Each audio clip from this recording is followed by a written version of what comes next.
유대인들은 하나님을 아버지라 일컬으며 하나님과 일체를 주장하는 예수님을 향해서 신성 모독이다 하고 말을 합니다. 왜냐하면 이것은 곧 자신이 하나님이다 라고 말하는 것이기 때문에 유대인들의 보기에는 경건하지 못하다라고 보이기 때문입니다. 이것에 있어서 예수님은 그래서 율법에 내가 너희를 친이라 하였노라 라는 말씀이 있다는 것으로 대응을 하십니다. 시편 82편 6절에 보면 너희는 모두 신들이고 가장 높으신 분의 아들 이렇게 나옵니다. 예수님은 이 말씀을 인용을 하고 계십니다. 시편에도 이렇게 기록되어 있지 않느냐. 하나님은 우리를 향해 너희는 신이다 말씀하셨고 가장 높으신 분의 아들이다 이렇게 말하지 않느냐. 나도 그렇고 너희도 그렇다 이렇게 말씀을 하십니다. 우리 모두가 다 그렇습니다. 우리 모두 하나님의 귀한 아들이고 딸이고 하나님과 연합을 이룬 하나님과 같은 하나님과 하나 된 신들입니다. 영적 존재들이라는 것이죠. 다른 모든 우상들의 신보다 다른 우상과 같은 신들보다 더 존귀하고 더 값진 존재들이라는 것입니다.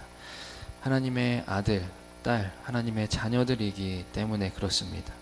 이것이 교만해 보이고 또 신성 모독처럼 들릴 수도 있겠죠. 그러나 우리도 그렇게 여기고 있으니 아마 당시의 전통적인 고집에 사로잡힌 유대인들은 더 했을 것입니다. 그러나 하나님은 우리를 모든 신들보다 더 존귀하게 여기시고 천사들보다 영광스럽게 여기십니다. 거기다가 예수께서는 말씀하십니다. 35절에 하나님의 말씀을 받은 사람은 신이라 하였노라 이렇게 말씀하십니다. 예수께서는 우리의 존재를 하나님의 영적인 존재로 이제 끌어올리시는 것입니다. 이것은 대단히 영광스러운 선포이고 당시의 사람들에게 굉장히 강한 선포였습니다. 그런데 예수님은 그 누구보다 우리를 하나님의 자녀, 하나님의 아들, 하나님의 신, 하나님과 같은 신이라고 부르는 것보다 예수님은 더욱더 신이 되십니다. 예수님은 참 하나님이 되시고 예수님은 진정한 하나님과 같은 하나님과 하나가 되신 분입니다. 하나님과 하나이시고 하나님과 연합을 이루신 하나의 존재입니다. 예수님이 곧 하나님이시고 하나님이 곧 예수님이 되시는 것입니다. 그리고 37절에 예수님은 말씀하십니다. 만일 내가 내 아버지의 일을 행하지 아니하거든 나를 믿지 말려니와 내가 행하거든 나를 믿지 아니할지라도 그 일은 믿으라. 그러면 너희가 아버지께서 내 안에 계시고 내가 아버지 안에 있음을 깨달아 알리라 하시니 예수님은 이렇게까지 말씀하십니다. 나를 믿지 않으려면 내가 행하는 일이라도 보고 깨달아라 하는 말씀입니다. 유대인들이 예수님을 믿지 않기 때문에 그렇다면 너희는 나를 믿지 않으려거든 내가 행하는 일이라도 믿어라 라는 것입니다.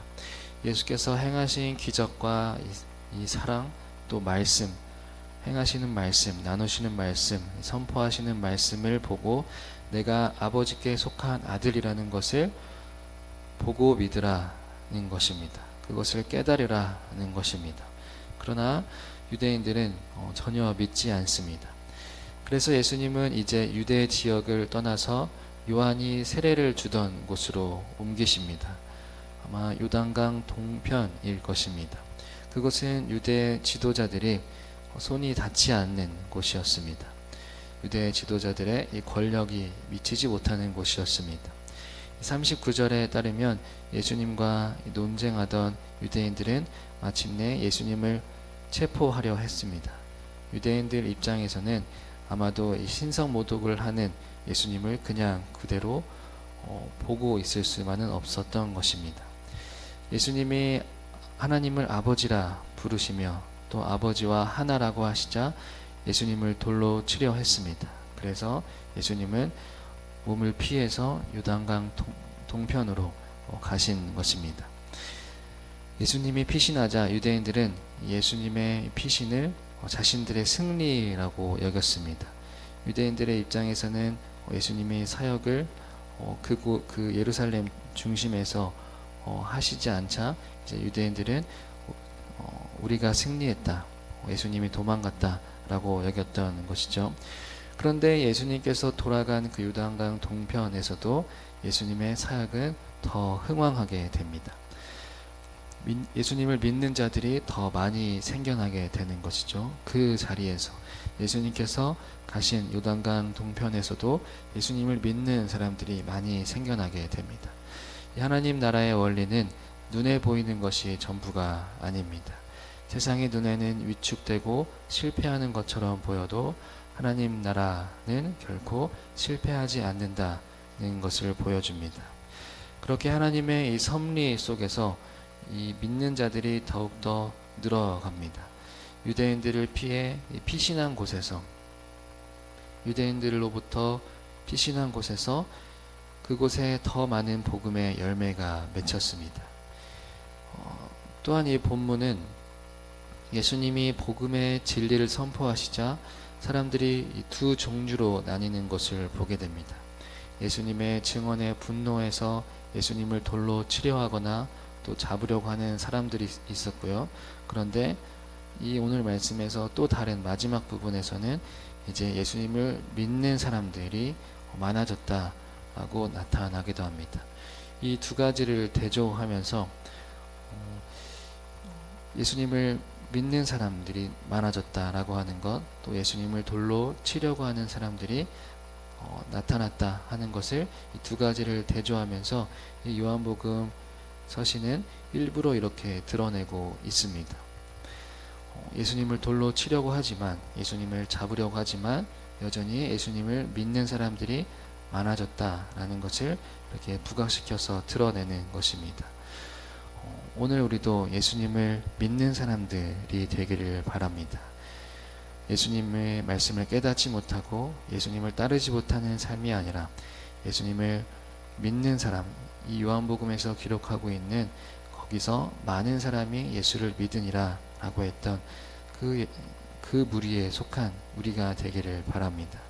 예수님을 잡으려 하지만, 예수님을 믿지 않는 자들이 있지만, 따르지 않는 자들이 있지만 여전히 곳곳에서 예수님을 믿는 사람들이 많이 생기는 그 역사에 기록된 우리가 되기를 바랍니다. 예수님이 하나님의 아들이 되신 것과 또 우리를 하나님의 아들이라고 부르시는 그 음성에 동참하고 참여하는 자들이 되시기를 주님의 이름으로 소망합니다. 아멘. 하나님, 예수님은 하나님의 아들이십니다. 그리고 우리를 향해서도 너는 내 딸이다, 내 아들이다 말씀하십니다. 그 말씀을 듣고 믿는 우리가 되게 하옵소서. 아버지를 믿고 따르는 자가 되게 하옵소서. 예수님의 이름으로 기도합니다. 아멘.